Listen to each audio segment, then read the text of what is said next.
ప్రధాన లేదా ద్వితీయ భూస్వరూపాలు అనే ఈ పాఠ్యాంశం నుంచి మనం ఈరోజు క్షుణ్ణంగా తెలుసుకుందాం. ఎందుకంటే ఇది అతి ప్రధానమైన చాప్టర్గానే తీసుకోవచ్చు. ఎందుకంటే ఖచ్చితంగా ఇక్కడ క్వశ్చన్ వచ్చే అవకాశం మనకు ఎక్కువగా ఉంటుంది.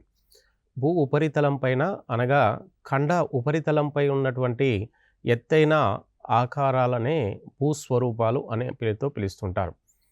జనరల్గా ఈ భూస్వరూపాలు మనకు పర్వతాలు, కొండలు, పీఠభూములు మరియు మైదానములు 4 రకాల భూస్వరూపాలు ఖండ ఉపరితలంపై సముద్ర మట్టం నుంచి ఖండ ఉపరితలంపై జనరల్గా మనకు కొన్ని కారణాల వలన, కొన్ని బలాల వలన, కొన్ని రకాలైనటువంటి శక్తుల వలన ఇవి భూ ఉపరితలంపై మనకు జనరల్గా సముద్రం మట్టం కంటే ఎత్తుగా ఏర్పడి ఉంటాయి. జనరల్గా ఈ భూస్వరూపాలు ఏర్పడడానికి అతి ప్రధాన కారణం తీసుకుంటే విరూపాకార బలాలు, తర్వాత రెండవది అత్యంత ప్రాధాన్యత సంతరించుకున్నటువంటి బలాలు బాహ్య ప్రకృతి బలాలు. అంటే భూమి అంతర్భాగంలో మనకు జనించే వివిధ రకాల బలాల వలన మనకు భూ ఉపరితలంలో భూస్వరూపాలు ఏర్పడుతుంటాయి. అదేవిధంగా భూమి అంతర్భాగం నుంచి ఊర్ధ్వముఖంగా పైకి లేచినటువంటి ఈ భూస్వరూపాలు అవి బాహ్య ప్రకృతి బలాల వలన వాటి యొక్క ఎత్తు తగ్గడం కానీ, వాటి యొక్క బాహ్య ప్రకృతి బలాల వలన మనకు మైదానాలు, పీఠభూములు కూడా ఏర్పడడానికి ఈ రకాలు బాగా దోహదం చేస్తుంటాయి. అంటే మనకు విరూపాకార బలాలు అనగా భూమి అంతర్భాగంలో మనకు వివిధ రకాల విపత్తులు అనేవి సహజంగా జరుగుతూ ఉంటాయి. ఈ విపత్తుల్లో జనరల్గా తీసుకుంటే మనకు భూకంపాలు మరియు లావా ఉద్భజ ప్రక్రియ ద్వారా కూడా మనకు కొన్ని రకాల పర్వతాలు ఏర్పడుతుంటాయి. అంటే volcanic eruption disaster and also earthquake disaster. By these two disaster on earth surface, so many different type of the landforms are the formed. ఆ భూమి అంతర్భాగంలో వచ్చే మనకు లావా విపత్తులు మరియు భూకంపాల ఫలితంగా భూ అంతర్భాగం నుంచి ఊర్ధ్వముఖంగా పైకి లేచినటువంటి మన పర్వతాలు, పీఠభూములు మరియు కొండలు, ఇవి ఈ భూస్వరూపాలు ఏర్పడడానికి విరూపాకార బలాలు అంటారు. అంతర్భాగంలో ఉన్నటువంటి వివిధ శక్తులని విరూపాకార బలాలు అంటారు. ఈ బాహ్య శక్తుల వలన మనకు ఈ భూ ఉపరితలంలో ఉన్నటువంటి ఈ భూస్వరూపాలు యొక్క ఎత్తు తగ్గడం, అవి మరొక ప్రాంతానికి ఒక స్థానచలనం చెందడం వలన మనకు వివిధ రకాల ఆకారాలు భూ ఉపరితలంపై ఏర్పడుతూ ఉంటాయి. భూ ఉపరితలంపై ముఖ్యంగా 4 రకాల భూస్వరూపాలు ఉంటాయి. కానీ మనకు జనరల్గా 4 రకాల భూస్వరూపాల్లో పర్వతాలు, కొండలు, పీఠభూములు, మైదానాలు. ఇటు పర్వతాల్లోని భాగమైనటువంటి కొండలు పర్వతాల్లోని భాగంగానే ఉంటాయి. కాబట్టి ప్రపంచంలో మనకు జనరల్గా 3 భూస్వరూపాలుగానే తీసుకోవడం జరుగుతుంది. అది పర్వతాలు, పీఠభూములు, మైదానాలు. అయితే ఈ పర్వతాలు అనేవి సముద్ర మట్టం నుంచి, ఇది ఖండ ఉపరితలం, ఆ తర్వాత ఇది సముద్ర ఉపరితలం. సముద్ర ఉపరితలం నుంచి ఖండ ఉపరితలంపై మనకు ఏవైతే ఎత్తైన ఆకారాలు ఉంటాయో వాటిని పర్వతాలు, కొండలు, పీఠభూములు, మైదానాలు, ఈ 4 రకాల భూస్వరూపాలు. ఇది మొదటిది పర్వతాలు, రెండోది కొండలు. ఈ కొండలు అనేది పర్వతంలోని భాగంగానే మనం చూడడం జరుగుతుంది. తర్వాత 3వ భాగమైనటువంటి మనకు పీఠభూములు మరియు మైదానాలు. ఇక జనరల్గా పర్వతం అనే విషయాన్ని తీసుకుంటే, పర్వతం యొక్క నిర్వచనం తీసుకుంటే, పర్వతాలు సముద్ర మట్టం నుంచి దాదాపుగా 900 మీటర్ల కన్నా ఎక్కువ ఎత్తు ఉన్న వాటిని మనకు జనరల్గా పర్వతాలు అనే పేరుతోని జనరల్గా పిలవడం జరుగుతుంది. ఈ పర్వతాలు మనకు 900 మీటర్ల కంటే ఎక్కువ ఎత్తు కలిగి మనకు రెండు వైపులా, మనకు అన్ని వైపుల నుంచి మనకు వాలు అంటే స్లోపు ఎక్కువగా ఉన్న వాటిని మనకు పర్వతాలు అంటారు. ఇక అదేవిధంగా ఈ పర్వతాలు కాకుండా హిల్స్ అంటే కొండలు, మౌంటైన్ తర్వాత కొండలు సముద్ర మట్టం నుంచి మనకు జనరల్గా 900 మీటర్లు లేదా అంతకన్నా తక్కువ, 900 మీటర్లు లేదా అంతకన్నా తక్కువ ఎత్తు ఉండి వాలు ఎక్కువ ఉన్న భూస్వరూపాన్ని మనకు కొండలు అనే పేరుతోని జనరల్గా పిలుస్తూ ఉంటారు. అటు తర్వాత పీఠభూములు. పీఠభూములు ఇవి దాదాపుగా ట్రెపీజియం ఆకారంలో ఉంటూ మనకు సముద్ర మట్టం నుంచి ఇవి 300 మీటర్ల కన్నా ఎక్కువ ఎత్తు కలిగి ఉంటాయి. అయితే ఈ పీఠభూములు మనకు రెండు వైపులా మనకు జెంటిల్ స్లోప్ అంటే వాలు తక్కువగా ఉండి అంతర్నిర్మాణంలో ఎక్కువగా రాతి నిర్మాణం కలిగి ఉంటుంది. Internal structure look like a rock layers అంటే అంతర్భాగంలో ఎక్కువగా రాతి నిర్మాణం కలిగి ఉండి ఈ రాతి నిర్మాణాల మధ్య అత్యధికంగా ఖనిజ నిల్వలు కలిగి ఉంటుంది. అదేవిధంగా మనకు టోపోగ్రఫీ ఉపరితలము కొంత ఎత్తు పల్లాలను కలిగి ఉంటుంది. ఇలా మనకు పీఠభూముల యొక్క ఆకారం అనేది సహజంగా ఉంటుంది. అదేవిధంగా మైదానాలు మనకు సహజంగా సముద్ర మట్టం నుంచి 150 మీటర్ల ఎత్తు వరకు ఉంటే వాటిని మైదానాలు. మైదాన అంతర్నిర్మాణము సన్నటి చూర్ణం లాంటి మట్టి చేత ఇది నిర్మాణం జరిగి ఉంటుంది.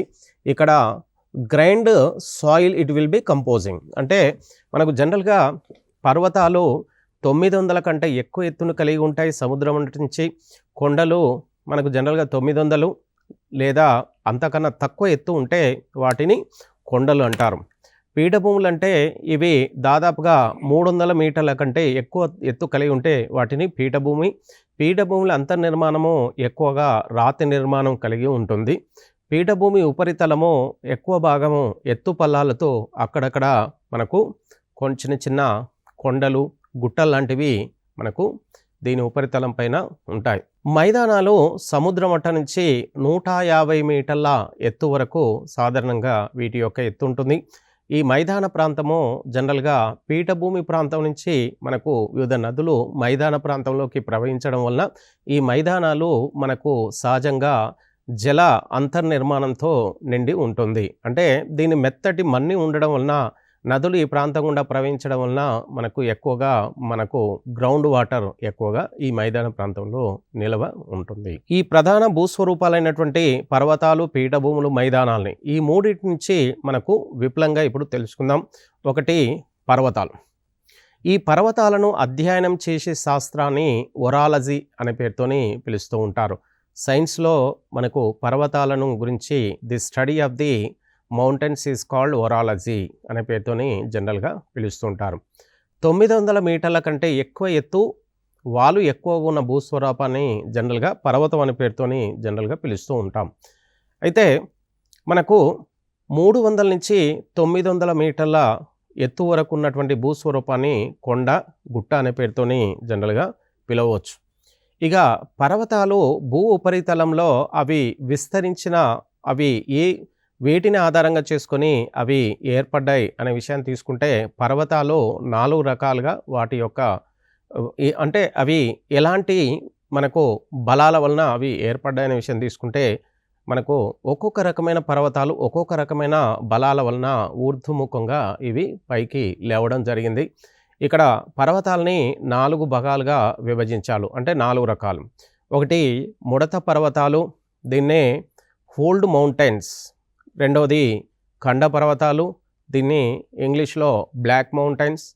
మనకు అగ్ని పర్వతాలు లావా మౌంటైన్స్. అవశిష్ట పర్వతాలు మనకు జనరల్గా రెసిడియల్ మౌంటైన్స్ అనే పేరుతోని జనరల్గా పిలుస్తారు. ఈ పర్వతాలు 4 రకాల పర్వతాలని ఒక్కొక్కటి గురించి మనం వివరంగా చూద్దాం. ఇక ముడత పర్వతాలు, ఫోల్డ్ మౌంటైన్స్. ఈ ఫోల్డ్ మౌంటైన్స్ మనకు ప్రపంచంలో అత్యంత ఎత్తైన పర్వతాలు మనకు జనరల్గా తీసుకుంటే ముడత పర్వతాలనే చెప్పవచ్చు. సముద్రాల భూ అభినతిలో అంటే అంతర్భాగంలో సంపీడన శక్తుల వలన భూభాగం ముడతలు పడుతూ పైకి లేచి ఏర్పడేవే ముడత పర్వతాలు. జనరల్గా ఇవి ముడత పర్వతాలు సముద్ర అంతర్భాగం నుంచి ఒక రకమైన బలాల వలన ఇవి పైకి లేవడం అనేది జరుగుతూ ఉంటుంది. ఆ బలాలు అనేవి సంపీడన శక్తులు. అంటే మనకు కంప్రెస్డ్ ఫోర్స్ అనే పేరుతోని ఇంగ్లీష్లో పిలుస్తుంటారు.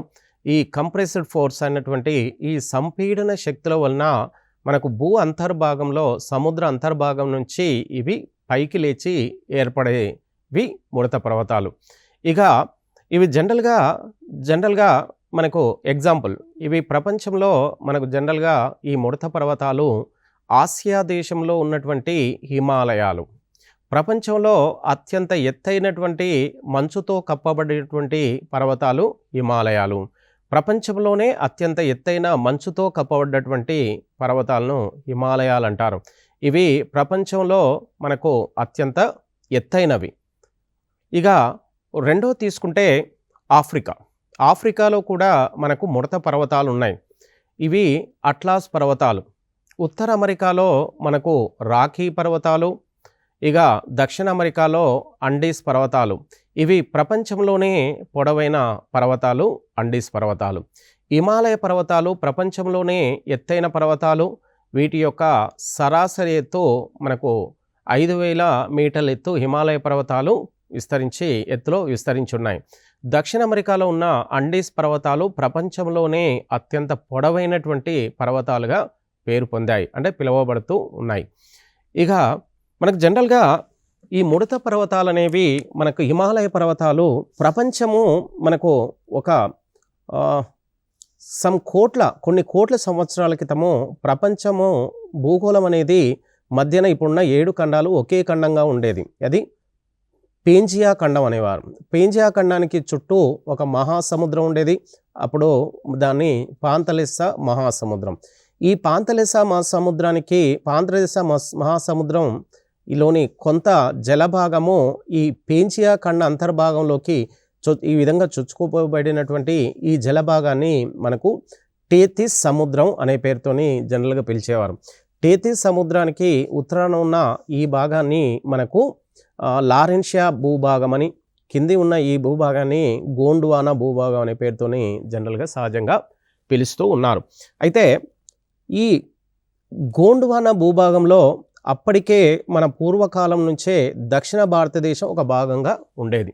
అంటే దక్షిణ భారతదేశం గోండ్వానా భూభాగంలో ఒక భాగంగా ఉండేది. అటు తర్వాత మనకు ఉత్తర భారతదేశం టేతిస్ సముద్ర అంతర్భాగంలో గుండా ఊర్ధ్వముఖంగా పైకి లేవడం జరిగింది.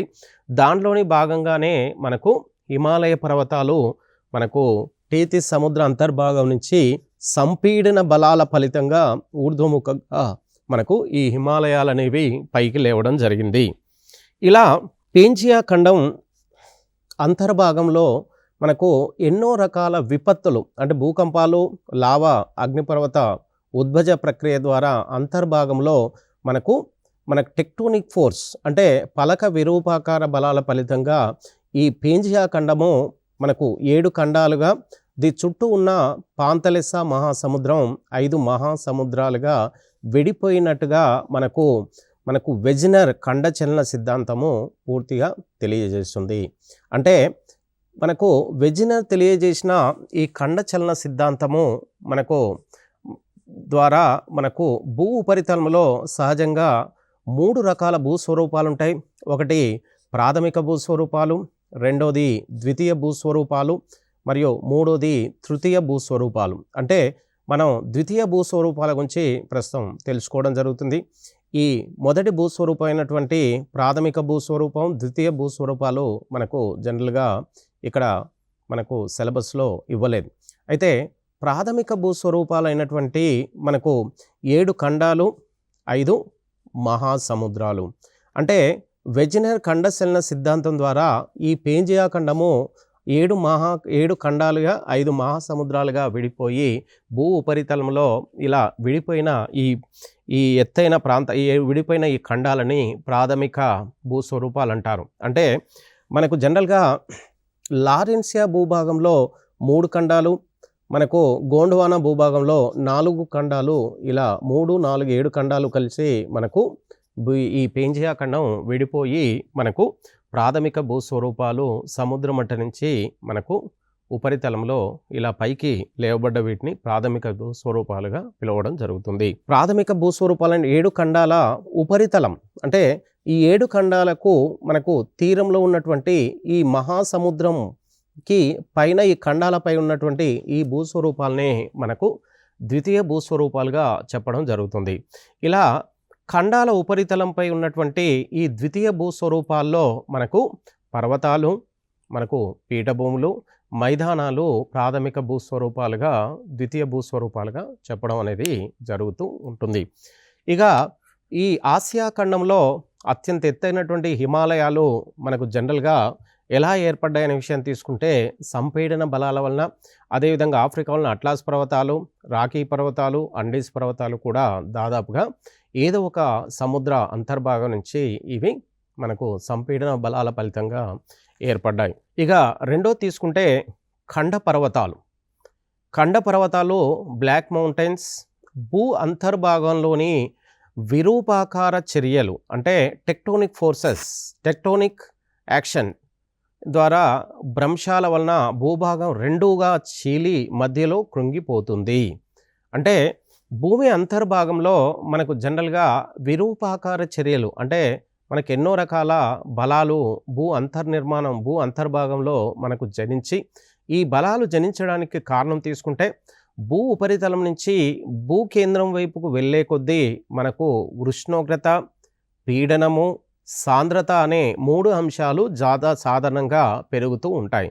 ఈ 3 అంశాలు అంతర్భాగంలో పెరగడం ఫలితంగా మనకు అంతర్భాగంలో ఎన్నో రకాల మార్పులు అనేవి జరుగుతుంటాయి. ఆ మార్పుల ఫలితంగా మనకు విరూపాకార బలాలనే ఒక రకమైన బలాలు ఏర్పడుతుంటాయి. ఈ బలాల ఫలితంగా సంపీడన బలాలు, మనకు తలతన్యత బలాలంటే మరికొన్ని బలాలు ఏర్పడడం ఫలితంగా మనకు జనరల్గా భూస్వరూపాలు ఏర్పడతాయి.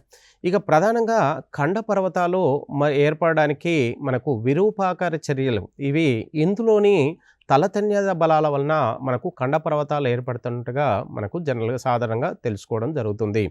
అయితే ఇలా విరూపాకార చర్యల బలాల వలన భ్రంశాల వలన భూభాగం రెండుగా చీలి ఏదైతే ఒక భాగం ఉంటుందో, అయితే భ్రంశాల వలన మనకు ఏదైనా ఒక ప్రాంతం విరూపాకార చర్యల వలన మనకు ఏదో ఒక భూభాగము, 2 భాగాలు భూభాగాల్లో మనకు ఏదో ఒక భాగము లోపలికి కృంగిపోయి మనకు ఏర్పడేదాన్ని మనకు ఖండ పర్వత. ఇలా కృంగిపోవడం వలన మనకు ఏర్పడ్డ దీన్ని మనకు పగులు లోయ అంటారు. లోపలికి కృంగిపోయిన దాన్ని పగులు లోయ అనే పేరుతోని జనరల్గా పిలుస్తుంటారు. ఇలా పైకి కుంగిపోగా ఒకవైపు కొనకు జనరల్గా సాధారణంగా ఒక ఎత్తుగా ఏర్పడుతుంది. దీన్ని భ్రంశోద్దిత శిలా విన్యాసము అనే పేరుతోని జనరల్గా పిలుస్తుంటారు. ఈ కృంగిపోయిన ఈ లోయ భాగాన్ని మనకు జనరల్గా పగులు లోయ, మనకు రిఫ్ట్ వ్యాలీ అనే పేరుతోని సహజంగా పిలుస్తూ ఉంటారు. ఏర్పడే ఖండ పర్వతాలు మనకు ప్రపంచంలో తీసుకుంటే వివిధ దేశాల్లో, వివిధ ఖండాల్లో కూడా మనకు ఈ ఖండ పర్వతాలు అనేవి ఏర్పడి ఉన్నాయి.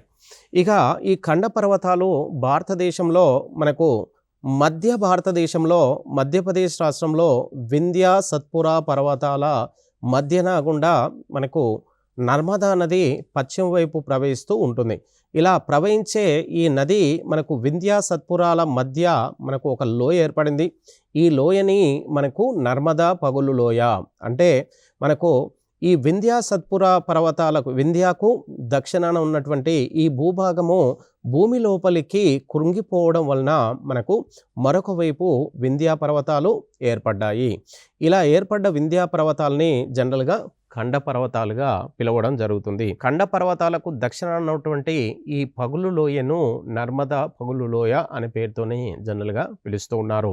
ఈ నర్మదా పగులు లోయ గుండా మనకు నర్మదా నది ప్రవహిస్తుంది కాబట్టి దీన్ని నర్మదా పగులు లోయ అనే పేరుతోనే పిలుస్తూ ఉన్నారు. అయితే ఇక్కడ తపతి పర్వతాలు మనకు వింధ్యాకు దక్షిణాన నర్మదా పగులు లోయ, మనకు సత్పురా పర్వతాలు నర్మదా నదికి దక్షిణాన సత్పురా పర్వతాలు భారతదేశంలో విస్తరించి ఉన్నాయి. ఈ సత్పురా పర్వతాలకు దక్షిణాన మనకు మరొక పగులు లోయ ఏర్పడింది. దాన్ని సత్పురా, మనకు ఈ పగులు లోయని తపతి పగులు లోయ అనే పేరుతోని పిలుస్తున్నారు. అంటే సత్పురా పర్వతాలకు దక్షిణాన మనకు ఏర్పడ్డటువంటి ఈ పగులు లోయ తపతి పగులు లోయ. ఈ తపతి పగులు లోయ గుండా తపతి నది ప్రవహిస్తుంది కాబట్టి ఈ లోయని తపతి పగులు లోయ అనే పేరుతోని పిలుస్తూ ఉన్నారు. అంటే నర్మదా పగులు లోయకు ఉత్తరాన మనకు వింధ్యా పర్వతాలు ఏర్పడ్డాయి, ఖండ పర్వతాలు ఏర్పడ్డాయి. అదేవిధంగా తపతి పగులు లోయకు ఉత్తరాన మనకు సత్పురా పర్వతాలు ఏర్పడ్డాయి. ఈ 2 కూడా భారతదేశంలో అత్యంత ఎత్తైన వింధ్య, సత్పురా పర్వతాలు ఖండ పర్వతాలుగా మనకు చూస్తున్నాం. ఆఫ్రికాలో మరో రకమైన పర్వతాలున్నాయి. డ్రాకెన్బర్గ్ పర్వతాలు. ఇవి మనకు దక్షిణాఫ్రికాలో అత్యంత ప్రధానమైనవిగా చెప్పుకోవచ్చు. ఇక తర్వాత ఫ్రాన్స్లో కూడా మనకు ఈ ఖండ పర్వతాలు బ్లాక్ ఫారెస్ట్ అనే పేరుతోని ఇక్కడ కూడా ఈ ఖండ పర్వతాలు ఏర్పడ్డాయి. ఖండ పర్వతాలలో కిందికి కృంగిపోయిన భాగాన్ని గ్రెబెల్ అంటారు. అంటే పగులు లోయ. ఏవైతే ఇప్పుడు నర్మదా నదికి దక్షిణాన ఏదైతే లోయ ఉందో దాన్ని నర్మదా పగులు లోయ అంటారు. ఈ పగులు లోయని అంటే కుంగిపోయిన ఆ భాగాన్ని గ్రెబెల్ అనే పేరుతోని సహజంగా జాగ్రఫీలో చూపిస్తూ ఉంటారు. అదేవిధంగా కుంగిపోయిన భాగానికి ఏదో ఒక వైపున మనకు ఎత్తైన పర్వతాలు ఏర్పడతాయి. అలా ఎత్తైన ఆ భాగాన్ని భ్రంశోద్దిక శిలా విన్యాసము అని పేరుతోని జనరల్గా పిలుస్తున్నారు. అంటే మనకు ఎత్తుగా ఉన్నటువంటి ఈ ఖండ పర్వతాలను భ్రంశోద్దిత శిలా విన్యాసం అనే పేరుతోని జనరల్గా పిలుస్తూ ఉంటారు. అంటే లోయనేమో గ్రెబెల్ అని, మన ఎత్తుగా ఏర్పడ్డ పర్వతాన్ని భ్రంశోదిత శిలా విన్యాసాలు అనే పేరుతోని జనరల్గా పిలుస్తుంటారు. ఇక మూడవ పర్వతాలు మనకు అగ్ని పర్వతాలు. అంటే భూ అంతర్భాగంలో లావా అనబడే శిలా ద్రవము భూ ఉపరితలానికి ప్రవహించి ఘనీభవించి ఎత్తు ఎక్కువ పర్వతాలుగా ఏర్పడతాయి. జనరల్గా మనకు భూమి అంతర్భాగంలో మనకు ఎన్నో రకాల విరూపాకార బలాలు అనేది పనిచేస్తూ ఉంటాయి.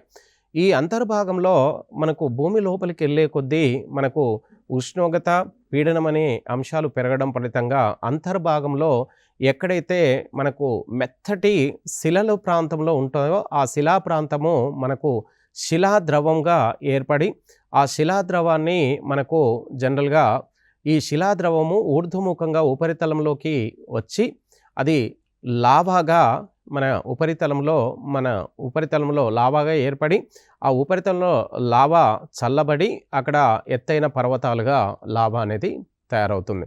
అలా తయారైనటువంటి ఈ ఆ పర్వతాలని లావా పర్వతాలు అనే పేరుతోని జనరల్గా పిలుస్తూ ఉంటారు. ఎగ్జాంపుల్ తీసుకుంటే అంటే లావా వాల్కనిక్ ఎరప్షన్ మౌంటైన్స్. ఇవి ఎగ్జాంపుల్ తీసుకుంటే మనకు ఇటలీలో అంటే యూరోప్ ఖండంలో విసూవియస్ వాల్కనిక్ మౌంటైన్, విసూవియస్ అగ్నిపర్వతాలు అవి ఇటలీలో ఉన్నాయి. ఫిజియామా అగ్నిపర్వతాలు జపాన్లో ఉన్నాయి. మనకు అదేవిధంగా క్రాకెటోవా ఇండోనేషియాలో ఉన్న మరో ప్రధానమైనటువంటి మనకు అగ్నిపర్వతం. క్రోటోపాక్సీ ఈక్వెటార్లో ఉంది. సిసిలీ ఎట్నా అంటే మధ్యధరా సముద్రంలో మనకు ఉన్నటువంటి మరొక అగ్నిపర్వతం. ఇక భారతదేశంలో ఉన్నటువంటి మరొక అగ్నిపర్వతం బారెన్ అగ్నిపర్వతం. ఇది భారతదేశంలో అండమాన్ నికోబార్ దీవుల్లో విస్తరించింది. అయితే ఇది భారతదేశంలో మనకు అండమాన్ నికోబార్ దీవులు అనేవి భారతదేశంలోనే అతిపెద్ద కేంద్రపాలిత ప్రాంతమైనటువంటి అండమాన్ నికోబార్ దీవుల్లో మనకు ఇది ఉత్తర అండమాన్, ఇది మధ్య అండమాన్, ఇది దక్షిణ అండమాన్. ఈ 3 దీవుల్లో మనకు మధ్య అండమాన్ దీవిలో మనకు ఒక అగ్నిపర్వతం ఉంది. దాన్నే బారెన్ అగ్నిపర్వతము అనే పేరుతోనే పిలుస్తున్నారు. బారెన్ అగ్నిపర్వతం అండమాన్ నికోబార్ దీవిలో మధ్య అండమాన్లో విస్తరించి ఉంది. ఈ మధ్య అండమాన్ దీవులోనే అత్యంత ఎత్తైనటువంటి దీవి. అదేవిధంగా మనకు ఉత్తర అండమాన్లో నార్కండం అనే మరొక అగ్నిపర్వతం ఉంది. ఈ 2 భారతదేశంలో ఉన్న 2 అగ్నిపర్వతాలు. అయితే భారతదేశంలో ప్రస్తుతానికి ఉన్నటువంటి అగ్నిపర్వతాలు 2. ఆ 2 అగ్నిపర్వతాలు కూడా మనకు అండమాన్ నికోబార్ దీవుల్లోనే విస్తరించి ఉన్నాయి. బారెనేమో మధ్య అండమాన్, నార్కండం మనకు ఉత్తర అండమాన్ దీవులో ఉన్నటువంటి పర్వతాలు. ఇక అవశిష్ట పర్వతాలు, 4వ రకం పర్వతాలు అవశిష్ట పర్వతాలు. ఎన్నో మిలియన్ల సంవత్సరాల క్రితం ఎత్తు ఎక్కువగా ఉన్న పర్వతాలు వికోసీకరణం చెందగా మిగిలిన పర్వతాలను అవశిష్ట పర్వతాలు లేదా పరిశిష్ట పర్వతాలుగా పిలువబడుతున్నాయి. అంటే మనకు కొన్ని మిలియన్ల సంవత్సరాలు అంటే కొన్ని లక్షల సంవత్సరాల క్రితము భూ ఉపరితలంపై ఎత్తుగా ఉన్నటువంటి పర్వతాలు. ఈ పర్వతాలు మనకు సాధారణంగా బాహ్య శక్తులైనటువంటి ఉష్ణోగ్రత, వర్షపాతం, వరదలు, మనకు పవనాలు, గాలి వంటి బాహ్య శక్తుల చేత ఆ పర్వతాల యొక్క ఉపరితలము మనకు సహజంగా క్రమానుగంగా వికోశీకరణం చెంది శైథిల్యం చెందగా మనకు మిగిలినటువంటి పర్వతాలను అవశిష్ట పర్వతాలు అనే పేరుతోని జనరల్గా పిలుస్తున్నారు. అంటే బాహ్య శక్తుల ద్వారా మనకు వీటి పర్వతాల యొక్క ఎత్తు తగ్గి ఓసారివి కొండల ఎత్తు వరకు కూడా మన ఎత్తు తగ్గడం అనేది సహజంగా జరుగుతుంది. ఇక ఎగ్జాంపుల్ తీసుకుంటే భారతదేశంలో మనకు అవశిష్ట పర్వతాలు ఆరావళి పర్వతాలు. ఇవి భారతదేశంలో అతి ప్రాచీనమైన పర్వతాలు. చూడండి, ఇక్కడ ప్రపంచంలో అత్యంత ఎత్తైనటువంటి పర్వతాలు హిమాలయ పర్వతాలు. ప్రపంచంలో అత్యంత ఎత్తైనవి హిమాలయ పర్వతాలు. అదేవిధంగా ప్రపంచంలో అత్యంత నవీనమైన పర్వతాలు ఆరావళి పర్వతాలు. అదేవిధంగా భారతదేశంలో ఎత్తైనవి మరియు మనకు యంగెస్ట్ అంటే నవీనమైనవి హిమాలయ పర్వతాలు. అదేవిధంగా భారతదేశంలో ఎత్తైనవి మరియు ఓల్డెస్ట్ అంటే పురాతనమైన పర్వతాలు మనకు ఆరావళి పర్వతాలు. ఆరావళి పర్వతాలు భారతదేశంలో ఎత్తైనవి, పురాతనమైనవి. అదేవిధంగా మనకు ముడత పర్వతాలని కూడా ఆరావళి పర్వతాలని పిలుస్తూ ఉంటారు. అయితే ఉత్తర అమెరికాలో కూడా ఈ అవశిష్ట పర్వతాలని వాటిని అపలేచియన్ పర్వతాలు అనే పేరుతోని జనరల్గా పిలుస్తూ ఉంటారు. ఇక యూరోప్లో కూడా యురల్ పర్వతాలు. ఇవి మనకు యూరప్ ఖండంలో మనకు తూర్పు భాగాన మనకు ఆసియా, యూరప్ దేశాల మధ్య విస్తరించున్నటువంటి పర్వతాలు యురల్ పర్వతాలు. పీఠభూమి అంచుల్లో ఉండే పర్వతాలు ఖండ పర్వతాలు. జనరల్గా పీఠభూముల అంచులో ఉండే పర్వతాలని ఖండ పర్వతాలుగా పిలుస్తూ ఉంటారు.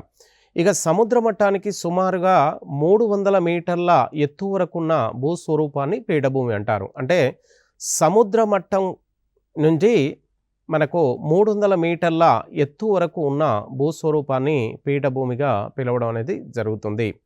ఇక పీఠభూములు జనరల్గా సహజంగా 3 రకాలు. అవి ఏర్పడే విధానము, వాటి పరిసర ప్రాంతంలో ఉన్నటువంటి భూస్వరూపాలను బట్టి మనకు అవి 3 రకాలుగా మనం చూడవచ్చు. ఇక పర్వతాంతర పీఠభూమి 3 పీఠభూమిలో ఒకటి పర్వతాంతర పీఠభూమి, రెండవది పర్వత పాద పీఠభూమి, మూడవది ఖండాంతర పీఠభూమి. పర్వత పీఠభూమి గురించి మనం క్షుణ్ణంగా చూద్దాం. పర్వతాంతర పీఠభూమి. పర్వతాంతర పీఠభూమి అంటే మనకు చుట్టూ పర్వతాలుండి మధ్యలో ఏదైతే పీఠభూమి ఉంటుందో దాన్ని పర్వతాంతర పీఠభూమి. పర్వతాలతో ఏర్పడి పర్వతాల మధ్యలో పరివేష్టితమై ఉన్న వాటిని పర్వతాంతర పీఠభూమి అనే పేరుతోని జనరల్గా పిలుస్తుంటారు. ఇక చుట్టూ పర్వతాలుండి మధ్యలో మనకు కొంత ఎత్తులో మధ్యలో ఉన్నటువంటి ఈ లోయలాగా ఉన్నటువంటి ఈ ప్రాంతాన్ని మనకు పర్వతాంతర పీఠభూమి అనే పేరుతోని జనరల్గా పిలుస్తూ ఉంటారు. చుట్టూ పర్వతాలు అంటే కొంత కొండలు గుట్టలతో కూడా అక్కడక్కడ కొంత ఈ పర్వతాలు మనకు ఒక సిరీస్గా ఒక శ్రేణిలాగా ఈ పీఠభూమి అనేది ఏర్పడుతూ ఉంటుంది. ప్రపంచంలో అత్యంత ఎత్తైనటువంటి పీఠభూములు పర్వతాంతర పీఠభూములు. జనరల్గా చుట్టూ పర్వతాలు పరివేష్టితమై ఉంటాయి. చుట్టూ దాదాపుగా ఎక్కువ పర్వతాలుండి మనకు మధ్యలో కొంత లోయలాగా ఉన్న ఈ పీఠభూమిని ఉన్న ఈ భూభాగాన్ని పీఠభూమి అనే పేరుతోని జనరల్గా పిలుస్తుంటారు. ఈ పర్వతాంతర పీఠభూమికి ఎగ్జాంపుల్ ఉదాహరణ తీసుకుంటే టిబెట్ పీఠభూమి. మనకు ప్రపంచంలోనే అత్యంత ఎత్తైనటువంటి పీఠభూమి మనకు టిబెట్ పీఠభూమి. ఇది ఆసియా ఖండంలో ఉన్నటువంటి అత్యంత ఎత్తైన పీఠభూమి. ఇది ప్రపంచ పైకప్పు అనేది కూడా దీన్ని పిలవడం జరుగుతుంది. ఎందుకంటే ప్రపంచంలో ఎత్తైనది కాబట్టి దీన్ని ప్రపంచాన్ని మొత్తం కప్పి ఉంచడంత కప్పి ఉంచగలిగేటువంటి మన ఎత్తులో ఉంటుంది కాబట్టి దీన్ని ప్రపంచ పైకప్పు అనే పేరుతోని కూడా పిలుస్తూ ఉంటారు. అంటే రూఫ్ ఆఫ్ ది వరల్డ్ అనే పేరుతోని జనరల్గా దీన్ని పిలుస్తున్నారు. ఇక రెండవ ఉదాహరణ మంగోలియా పీఠభూమి. ఈ మంగోలియా పీఠభూమి మనకు ఆసియాలో ఉంది. ఈ మంగోలియా పీఠభూమి సాధారణంగా ఆసియా ఖండంలో ఇటు మంగోలియా దేశంలో విస్తరించి ఉన్నటువంటి పీఠభూమి. ఈ పీఠభూమి మనకు జనరల్గా మనకు ఈ ప్రాంతంలో మంగోలియా ఎడారి కూడా ఉంది. ఈ ఎడారికి దగ్గరలో ఉంటుంది. ఈ పీఠభూమి చుట్టూ పర్వతాలు, కొన్ని ప్రాంతాల్లో కొండలు కూడా దీని చుట్టూ ఆవరించబడి ఉన్నాయి. ఇక మూడో ఎగ్జాంపుల్ తీసుకుంటే మనకు బొలీవియా పీఠభూమి దక్షిణ అమెరికాలో మనకు బ్రెజిల్కు దక్షిణాన, బ్రెజిల్ దేశానికి దక్షిణాన బొలీవియా పీఠభూమి మనకు విస్తరించి ఉంది. ఈ బొలీవియా పీఠభూమి మనకు దక్షిణ అమెరికా ఖండంలో అతి ప్రధానమైనటువంటి పర్వతాంతర పీఠభూమి. ఇది ఇక్కడ అత్యంత ఎత్తైనటువంటి పీఠభూమి. ఇక పర్వత పాద పీఠభూమి.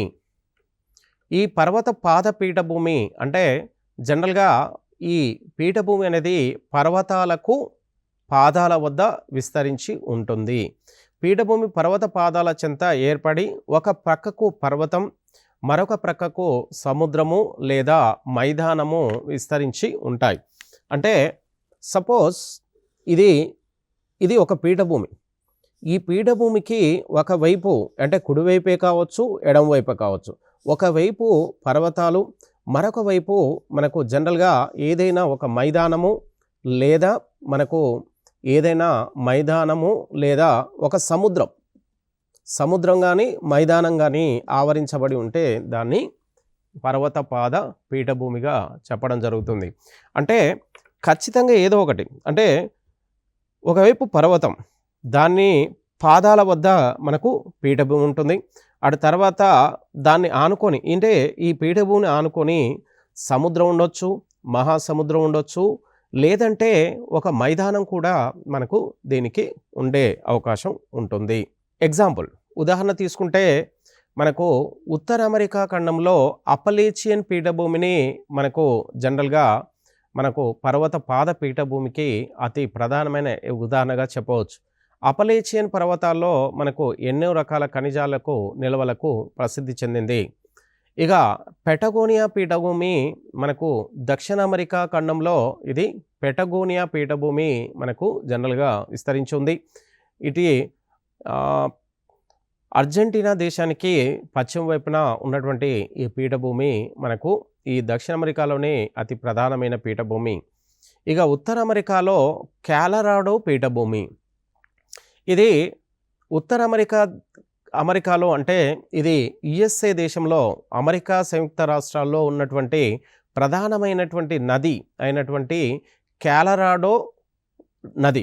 ఈ కాలరాడో నదికి దగ్గరలో ఈ కాలరాడో పీఠభూమి విస్తరించి ఉంది. ఈ పీఠభూమికి మనకు ఈ పీఠభూమి గుండా కాలరాడో పీఠభూమి గుండా కాలరాడో నది ప్రవహిస్తూ ఉంటుంది. ఈ కాలరాడో నది మనకు కాలరాడో కెనియన్ అంటే ఒక కాలరాడో కెనియన్ అనే ఒక భూస్వరూపాన్ని ఇక్కడ ఏర్పరుస్తుంది. ఇది ప్రపంచంలోనే అత్యంత ప్రసిద్ధి చెందినటువంటి కెనియన్ అగాధ్. అయితే ఇక తర్వాత తీసుకుంటే ఖండాంతర పీఠభూమి అంటే వివిధ ఖండాల అంతర్భాగంలో, తీర ప్రాంతంలోని ఖండ అంతర్భాగంలో విస్తరించినటువంటి పీఠభూములు. ఇక మైదానంలోని భూ అంతర్భాగంలో ఊర్ధ్వ బలాల వలన భూభాగం పైకి లేచి పీఠభూమిగా మారుతుంది. అంటే ఖండాంతర పీఠభూమి సహజంగా ప్లేన్ మైదానంలోని భూ అంతర్భాగంలో ఊర్ధ్వ బలాల వలన భూభాగం పైకి లేచి పీఠభూమిగా మారుతూ ఉంటుంది. సపోజ్ జనరల్గా ఏదైనా ఒక మైదాన ప్రాంతం ఉందనుకోండి, ఆ మైదాన ప్రాంతం మధ్యలో గుండా అంతర్భాగం నుంచి ఊర్ధ్వముఖ బలాల వలన మనకి మైదాన మధ్య ప్రాంతంలో ఊర్ధ్వముఖ బలాల వలన పైకి లేబడ్డటువంటి మనకు భూ స్వరూపాన్ని పీఠభూమిగా పిలుస్తుంటారు. అంటే ఊర్ధ్వ బలాల వలన మనకు మైదాన ప్రాంతం నుంచి భూభాగం పైకి లేచినటువంటి ప్రాంతాన్ని మనకు ఖండాంతర పీఠభూమిగా పిలవడం జరుగుతుంది. ఇక్కడ ఎగ్జాంపుల్ తీసుకుంటే పశ్చిమ ఆస్ట్రేలియా పీఠభూమి.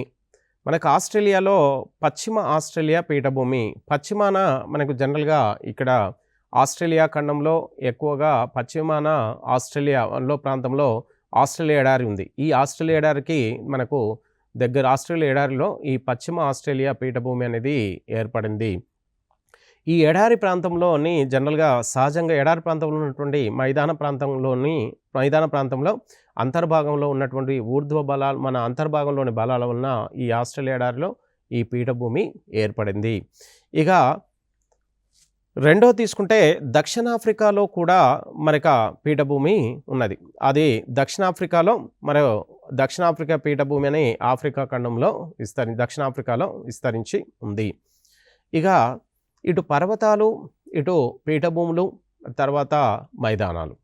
ఇక మైదానాల గురించి చూస్తే ఇవి సముద్ర మట్టానికి 150 మీటర్ల ఎత్తు వరకున్న భూస్వరూపాన్ని మైదానం అంటారు. అంటే సముద్ర మట్టం అంటే సముద్ర తీరానికి ఈ ఖండ భాగము దాదాపుగా సమతలంగా ఉంటాయి. జనరల్గా ఈ సమతలం నుంచి మనకు 150 మీటర్ల ఎత్తు వరకు ఉన్నటువంటి ఈ మెత్తటి చూర్ణం లాంటి మెత్తటి నేలని కలిగినటువంటి ఈ ప్రాంతాన్ని మనకు మైదానం అంటారు. మైదానాలు సహజంగా 3 రకాలుగా చెప్పుకోవడం అనేది జరుగుతుంది. వాటి యొక్క ఏర్పాటును, అవి ఏ విధంగా ఏర్పడ్డాయి, అవి ఎక్కడి నుంచి ఒక ప్రాంతం నుంచి మరొక ప్రాంతానికి ఏ విధంగా అవి స్థానచలనం చెందాయి అనే అంశాలని ఆధారంగా చేసుకొని ఇవి 3 రకాలు. జనరల్గా మైదానాలు అనేవి మనకు అంతర్నిర్మాణము చన్నటి చూర్ణం లాంటి మట్టి, అంటే వివిధ రకాల ఖనిజాలు, మనకు సాయిల్ వంటి వివిధ అంశాల ద్వారా ఇవి ఏర్పడుతూ ఉంటాయి. ఇక సముద్ర ఎత్తు వరకు, అంటే సముద్రం మట్టం నుంచి సముద్ర మట్టం వద్ద ఉన్నటువంటి నేల కూడా మైదానం కిందకే చెప్పుకోవడం అనేది జరుగుతూ ఉంటుంది. ఇక మైదానాలు మనకు సహజంగా 3 రకాలు. ఒకటి తీర మైదానాలు, రెండవది కోత మైదానాలు, మూడవది నిక్షిప్త మైదానాలు. ఇక తీర మైదానాలు చూస్తే మనకు సముద్ర తీర ప్రాంతంలో ఏర్పడిన మైదానాలు ఊర్ధ్వంగా లేచిన ఖండ తీరపు అంచు ప్రాంతము. చూడండి, ఇక్కడ తీర మైదానాలు మనకు సముద్ర తీర ప్రాంతాల్లో ఏర్పడిన మైదానాలు. ఈ మైదానాలు ఊర్ధ్వంగా లేచిన ఖండ తీరపు అంచు ప్రాంతం. అంటే తీర ప్రాంతంలో కొన్ని రకాలైనటువంటి బలాలు ఊర్ధ్వంగా పనిచేయడం వలన జనరల్గా ఈ తీర మైదానాలు జనరల్గా సహజంగా ఏర్పడుతూ ఉంటాయి. అయితే మనకి ఎగ్జాంపుల్ తీసుకుంటే నెదర్లాండ్స్లో అనే దేశంలో మనకు నెదర్లాండ్ మైదానం, భారతదేశంలో తూర్పు పశ్చిమ తీర మైదానాలు. ఇక మూడోది తీసుకుంటే డెన్మార్క్ మైదానం, 3 అతి ప్రధానమైనది. ఇక తర్వాత తీసుకుంటే మనకు తీర మైదానాలు. భారతదేశంలో తీర ప్రాంతము 6100 కిలోమీటర్ల కలిగినటువంటి భారత తీర మైదానంలో భారత తీరరేఖ పొడవు 6100 కిలోమీటర్ల పొడవు కలిగి ఉంది. ఈ తీరరేఖ వెంబటి మనకు పశ్చిమ తీర మైదానాలు, తూర్పు తీర మైదానాలని 2 రకాల మైదానాలు ఉన్నాయి. ఇది తూర్పు తీర మైదానము, ఇది పశ్చిమ తీర మైదానం. ఈ తూర్పు తీర మైదానాలు మనకు సహజంగా పశ్చిమం, తూర్పు తీర మైదానాలు. అయితే పశ్చిమ తీర మైదానము అరేబియా సముద్రంతో తీరాన్ని కలిగి ఉంది. తూర్పు తీర మైదానము బంగాళాఖాతంతో తీరాన్ని కలిగి ఉంది. ఈ పశ్చిమ తీర మైదానంలో మనకు సహజంగా గుజరాత్ తీర మైదానము కతియావార్ తీర మైదానం, మనకు మహారాష్ట్ర తీర మైదానాన్ని కొంకణి తీర మైదానం, గోవా తీర మైదానాన్ని గోవా తీర మైదానం, కర్ణాటక తీర మైదానాన్ని మనకు కెనరా తీర మైదానం, మనకు కేరళ తీర మైదానాన్ని మలబార్ తీర మైదానం అని, ఇటు వెస్ట్ బెంగాల్ తీర మైదానాన్ని మనం వంగాల్ తీర మైదానం, ఒరిస్సా తీర మైదానాన్ని ఉత్కల్ తీర మైదానం, ఆంధ్రప్రదేశ్ తీర మైదానాన్ని సర్కార్ తీర మైదానం, ఇటు తమిళనాడు తీర మైదానాన్ని కోరమండల్ తీర మైదానం వంటి వివిధ పేర్లతో ఈ తీర మైదానంలో మనకు పిలవడం జరుగుతుంది. ఈ తీర మైదానంలో అన్నీ కూడా మనకు ఈ ఈ తీరంలో ఉన్నటువంటి అంచెమ్మటి ఉన్నటువంటి కొన్ని రకాల ఊర్ధ్వ బలాల వలన ఇవి ఈ ఖండ తీర ప్రాంతం అనేది ఊర్ధ్వముఖంగా పైకి లేవడం అనేది జరగడం జరిగింది. అయితే మనకు పశ్చిమ తీర మైదానం, తూర్పు తీర మైదానంలో మనకు సహజంగా తూర్పు తీర మైదానాలు మనకు జనరల్గా వివిధ నదులు తీసుకొచ్చినటువంటి వివిధ అవశేషాలైనటువంటి మనకు గోదావరి, కృష్ణ మరియు గోదావరి, కృష్ణ, మహానది, పెన్నా, కావేరీ నదులు తీసుకొచ్చిన వివిధ నదీ అవశేషాల చేత ఈ తూర్పు తీర మైదానం అనేది సహజంగా ఏర్పడింది. ఇక డెన్మార్క్ మైదానం. డెన్మార్క్ మైదానము డెన్మార్క్ దేశంలో, నెదర్లాండ్ మైదానం నెదర్లాండ్ దేశంలో విస్తరించి ఉన్నాయి. ఇక రెండోది తీసుకుంటే కోత మైదానాలు. ఈ కోత మైదానాలంటే ఎరాషన్ ప్లెయిన్స్ అంటారు. అయితే ఈ కోత మైదానాలు సహజంగా మనకు ప్రకృతి బాహ్య శక్తుల వలన ఇవి ఏర్పడుతూ ఉంటాయి. అయితే ఏదైనా ఒక ఎత్తైన ప్రాంతంలో మనకు వర్షం కానీ మనకు హిమనదాల చేత వర్షపు నీరు లేదా హిమనదాల చేత ఎత్తైన పర్వత ప్రాంతాల నుంచి మనకి ఎత్తైన పర్వత ప్రాంతాలను శైథిల్యం చెంది అవి శైథిల్యం చెందిన అవశేషాలు మనకు నీటితో పాటు మనకు పల్ల ప్రాంతంలోకి మనకు ప్రవహిస్తూ మనకు ఈ పల్ల ప్రాంతంలో అవి స్థిరీకరించబడగా ఏర్పడినటువంటి మైదానాలే మనకు అది మన ఎత్తైన ప్రాంతాల నుంచి పల్ల ప్రాంతంలోకి ప్రవహించే క్రమంలో అవి ఎక్కడి నుంచి అయితే ఆ అవశేషాలు నీటితో పాటు వస్తున్నాయో ఆ ప్రాంతాలలో అవి మనకు ఆ జల ప్రవాహ వేగానికి ఆ ప్రాంతంలో అవి ఉపరితల ప్రాంతము కోతకు గురై అవి నీటితో పాటు మనకు పల్ల ప్రాంతంలోకి ప్రవహిస్తూ సముద్రంలోకి ప్రవేశిస్తూ ఉంటాయి. అంటే ఇక్కడ ఎత్తైన ప్రాంతాలు అంటే బల్లపరుపుగా కానీ, కొండలు కానీ, పీఠభూములు కానీ, పర్వతాలు కానీ ఆ ప్రాంతాల్లో మనకు గాలి కానీ, నీరు కానీ, హిమనదాలు అంటే గ్లేసియర్స్ అంటే మంచు, అంటే మనకు జనరల్గా మంచు ఖండాలు. అంటే నది ఏదైనా ఒక మన జనరల్గా హిమ ప్రాంతం ఉందనుకోండి, అందులో మనకు కొన్ని నీటి లోపల అక్కడక్కడ మనకు హిమఖండాలు అంటే మంచు అనేది తేలియాడుతుంది.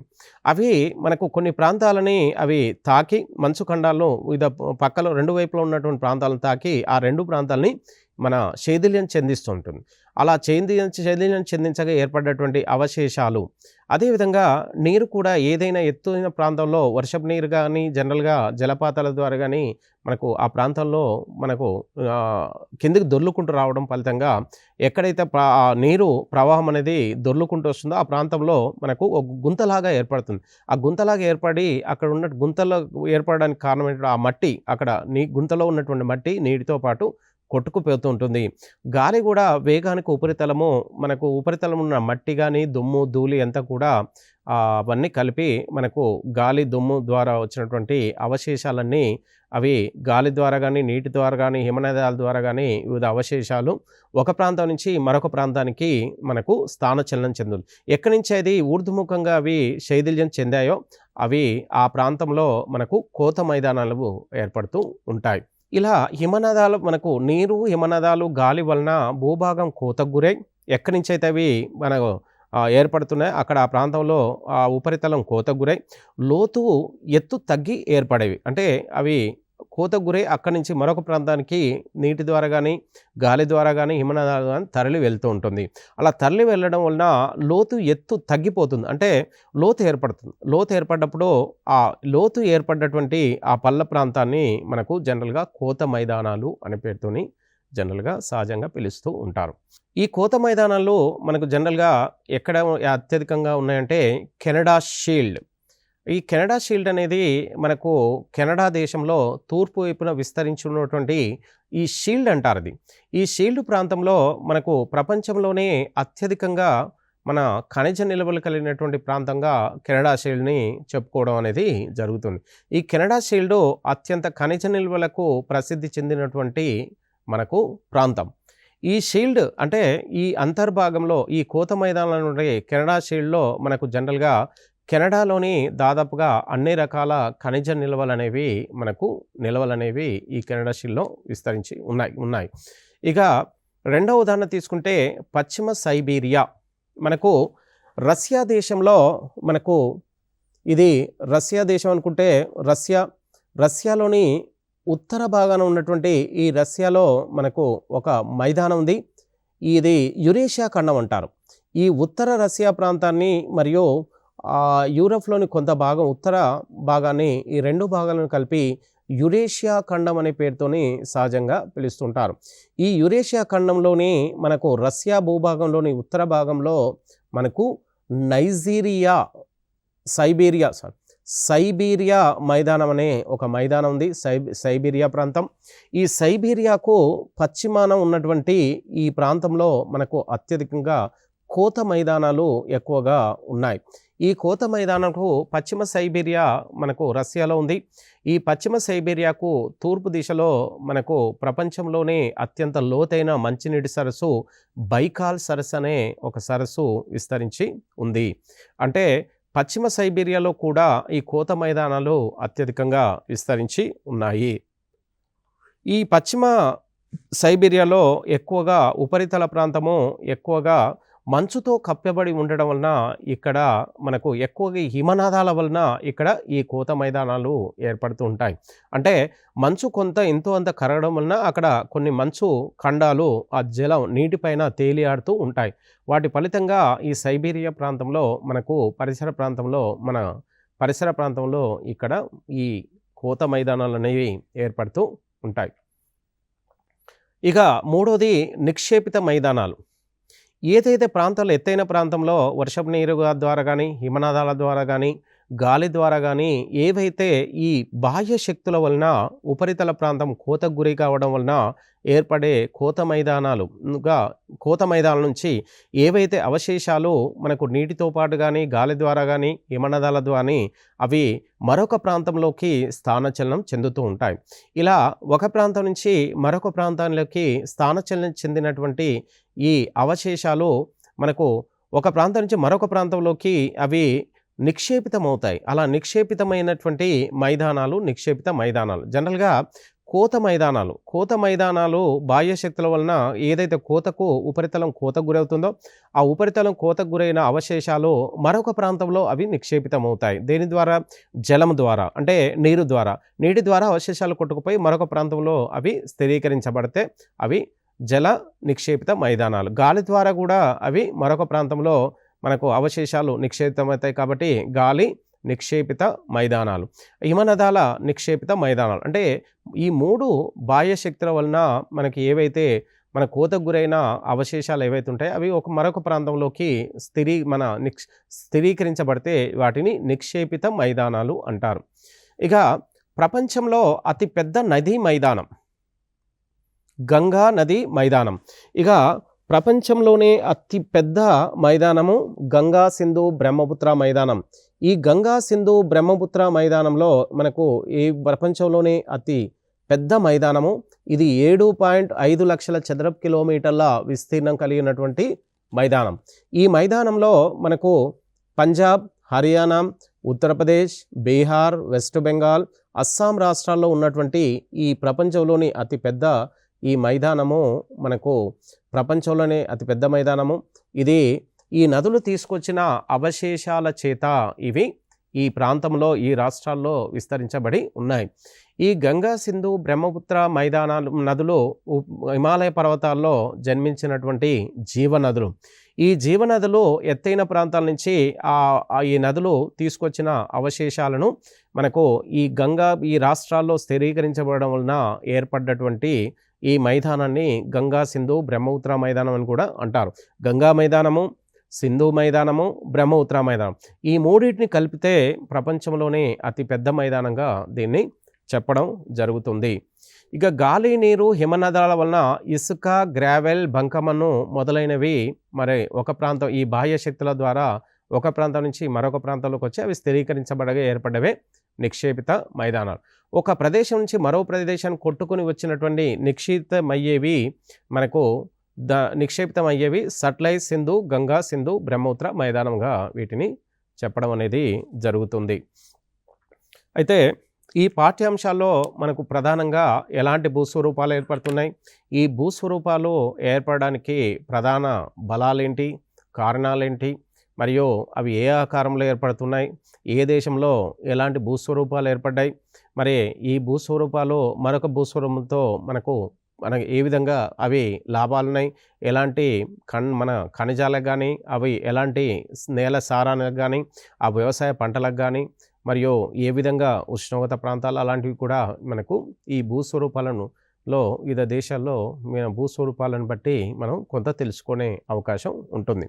అంటే ఈ పర్వతాలు, పీఠభూములు మరియు మైదానాలు మనకు ఈ మూడిట్లో తీసుకుంటే మైదాన ప్రాంతం అనేది మనకు ప్రపంచంలోనే అత్యధికంగా వివిధ పంటలు పండించడానికి అనుకూలమైన ప్రాంతం అంటే మైదానం.